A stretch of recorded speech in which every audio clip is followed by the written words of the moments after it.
Good morning అండి. Wish you happy new year. మీ అందరికీ నూతన సంవత్సరపు శుభాకాంక్షలు అండి. మీకును మీ కుటుంబ సభ్యులకి చాలా సంతోషము. నూతన సంవత్సరంలో దేవుడు మీ కుటుంబాల్లో మీ జీవితాల్లో నూతన కార్యములు జరిగించిన గాక. రండి కలిసి దేవుడు వాగ్దానం చేద్దాం. యెషయా గ్రంథం 43:19 వచనము. ఇదిగో నేను నూతన క్రియ చేయుచున్నాను, ఇప్పుడే అది మొలుచును, మీరు దాన్ని ఆలోచింపరా. ప్రియులారా, 2025లో మీ జీవితంలో ఎన్నో చేదు అనుభవాలు జరిగి ఉండొచ్చు, నష్టం జరిగి ఉండొచ్చు, అలాగనే మరణం జరిగి ఉండొచ్చు, ఒకవేళ నింద వచ్చిండొచ్చు, బాధలు వచ్చిండొచ్చు, శోధన వచ్చిండొచ్చు, ధనాన్ని పోగొట్టుకుని ఉండొచ్చు, బిడ్డల్ని పోగొట్టుకుని ఉండొచ్చు. కానీ అదే బాధతో 2026లో అడుగు పెట్టారేమో.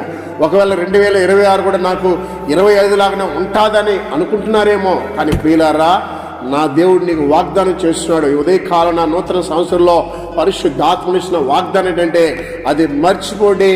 నూతన కార్యము, నూతనమైన ఆలోచనలు, నూతనమైన అద్భుతాలు నీ జీవితంలో జరిగిస్తానంటున్నాడు. సహోదరులారా, ఒకవేళ 2025లో వివాహం కొరకు ఎదురు చూసి వెతికి సరిగా మ్యాచింగ్ దొరకనందువల్ల నిరాశతో ఉన్నావా? ఈ సంవత్సరంలో దేవుడు అద్భుతం చేస్తాడు, వివాహం జరిగిస్తాడు.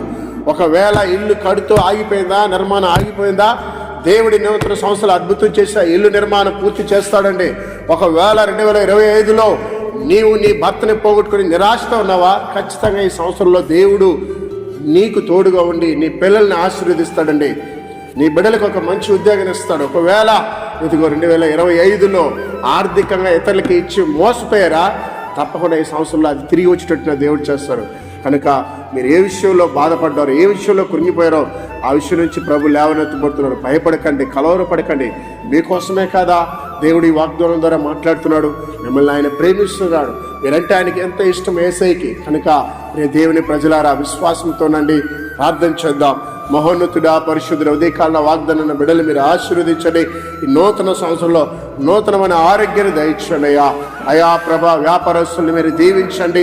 యవన బిడ్డలు చదువుకుంటున్న బిడ్డలకి మీరు తోడుగుండి చదువుకుని ముందుకెళ్ళడానికి సహాయించండి అయా ప్రభా. ఇదిగో తండ్రి, ఎవరైతే ఉద్యోగం చేస్తున్న వారికి మంచి ట్రాన్స్ఫర్ దయచండి నా ప్రభా. ఎవరైతే నా ప్రభా వివాహం కాలేద వారికి వివాహం జరగడానికి సహాయించండి అయినా. అప్పులు ఉబ్బులున్న వారికి విడుదల దయచండి అయా. ప్రత్యేకించినైనా నీ రాకడికినైనా ప్రతి ఒక్కరు సిద్ధపడే కృప దయచేయమని యేసు పరిశుద్ధ నామములో ప్రార్థిస్తున్నాం తండ్రి. ఆమేన్.